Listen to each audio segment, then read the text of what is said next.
Necpalová, Lopúchy, 2. kapitola. Na druhej strane plota. Starka zaspala. Julka sa opatrne potichučky pomaličky zošuchla z pohovky a vykradla sa z izby. Dostala sa na chodbu. Na starej drevenej dláške bol hrubý, dlhý, pestrofarebný koberec, ktorý sa tiahol až ku schodisku. Julka si krátila čas tým, že na koberci vyhľadávala len červené kvety a len na tie mohla stúpiť. Kým bola malá, bola to celkom fuška, ale teraz je to ľahké.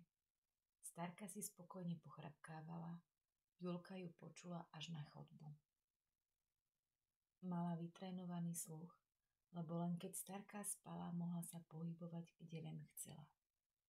Po celej vile. Ale zo všetkého najradšej sa dívala z okna. Pri každom okne bola cedulka s nápisom Prísny zákaz približovať sa k oknám, ale ona už dávno pochopila, že to nie je pre ňu nebezpečné. Nič sa jej nemôže stať.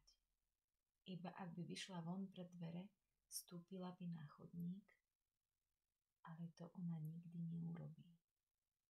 Vie, čo by ju čakalo. Je opatrná.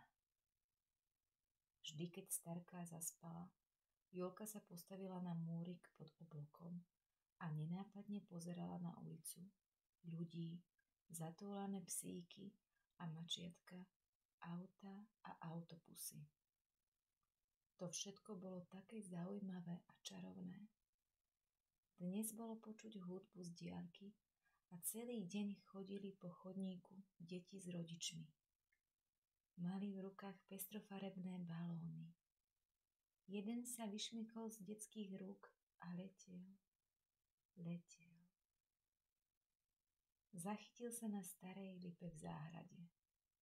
Dieťa plakalo, ukazovalo na balón, ale otecko neotvoril bránku, nevyslobodil balón, len odniesol plačúce dieťa. Keď ľudia odišli, Julka sa rozbehla na najvyšší poschodie starej vily.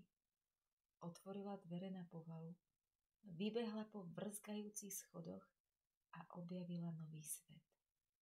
Staré obrazy, zrkadlá, vešiaky plné šiat a klobúkov s perami, topánky pre krásne dámy, dreveného konia, klietky pre vtáčikov. Aké to všetko bolo tajomné. Celkom zabudla, prečo tu vlastne prišla. Veď chcela vidieť balón zblízka. Odrazu začula Starkin hlas. Kde zase si, ty na nič hodné dievčisko? Rýchlo zhodila zo seba klobúk, parochňu dlhých vlasov a utekala ku schodom. Tu som, snažila sa pokojne odpovedať, ale bola zadýchčená. Bežala dolu schodmi a dlhou chodbou späť. Starka sa práve usadila na starej posteli a hľadala okuliare. Vráskavou rukou šmátrala po nočnom stolíku. Julka pribehla a podstrčila jej ich rovno pod ruku. Kde si bola? Zaostrila zrak cez okuliare na zadýchčané dieťa. Ateliéri, hore na poschodí. Viem, kde je ateliér. Nemusíš mi to takto hovoriť. Dáme si čaj. Povedala už miernejšie a pobrala sa pomaly šuchtavo do kuchyne. O chvíľu bolo počuť syčať kanvicu. Julka si bola umyť ruky, pred zrkadlom si upravila vlasy a povyberala z nich pavučinu, ktorá sa jej zachytila z parochne a klobúka. Klamať sa nemá, pohrozila si prstom. V čajovom salóniku na ňu čakala Starka. Na stole bol voňavý čaj a bábovka nahrubo posypaná cukrom. Julka nikdy nechápala, odkiaľ sa tieto dobroty berú. Prečo ľudia dávajú deťom balóny? A prečo niektoré uletia na strom a iné nie? Opýtala sa Julka, keď dojedala bábovku.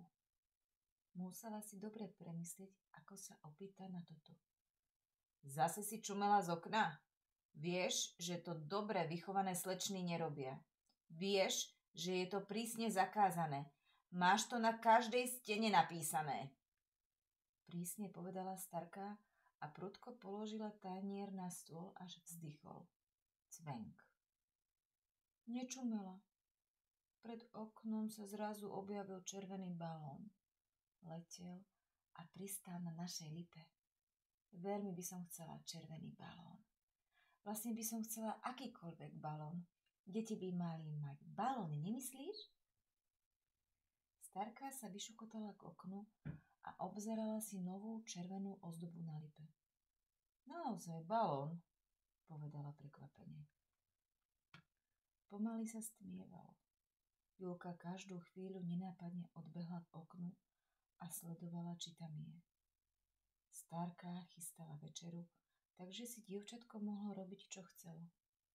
A práve tento večer chcelo pozerať na balón. Keby tak mohla k nemu. Išla by na zadný dvor, po chodníku by sa dostala k lipe, vyšla by na najvyšší konár a balón by bol jej. Zrak jej padol na obrovské lopúchy, ktoré sa v slabom vetre knísali, šuchotali, ako by si rozprávali hrôzostrašné príbehy. Po chrbte jej prebehol mráz. Po chodníku práve uháňal chlapec. Zoskočila z múrika pri okne. Na konci chodby stála starka. V prítmi vyzerala strašidelne. Poď sem, zavolala na Julku.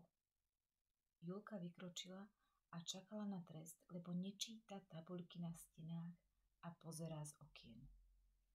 Starka mala ruky za chrbtom ako vždy, keď ide malú neposlušnicu karhať, ale teraz jednu ruku vytiahla a v nej držala červený balón. Julka zvýskla. Moja milá starka, ďakujem. Objala ju okolo širokého pása. Opatrne si zobrala balón zo šnúrku, ako by to bol drahocenný poklad, ktorý sa môže rozbiť. Celý večer patril lietajúcemu balónu. Julka mu uviazala dlhú šnúrku, púšťala ho vysoko cez niekoľko poschodí vo vile a zas ho ťahala k sebe. Bola to tá najlepšia hračka na svete. Neskoro večer, keď už bola Julka v posteli, hľadela na svoj balón ležiaci na strope jej izby. V izbe už bola úplná tma. Len slabé svetlá z choddieb osvetľovali vilu. Odkiaľ starka zobrala balón? Nemohla predsa výjsť na starú lipu. Určite mala nejaký odložený. Julka pomaly vyšla z postele. Po špičkách sa prešmykla popri starkyných dverách, ktoré boli vždy otvorené. Prešla jednou chodbou, druhou chodbou, lebo len odtiaľ bolo vidno starú lipu. Podišla k oknu. Pouličné osvetlenie svietilo na ulicu, chodník, ale lipa bola ponorená v úplnej tme. Nevadí, povedalo si dievčatko a bosými nohami precupitala do postele. Dobrú noc.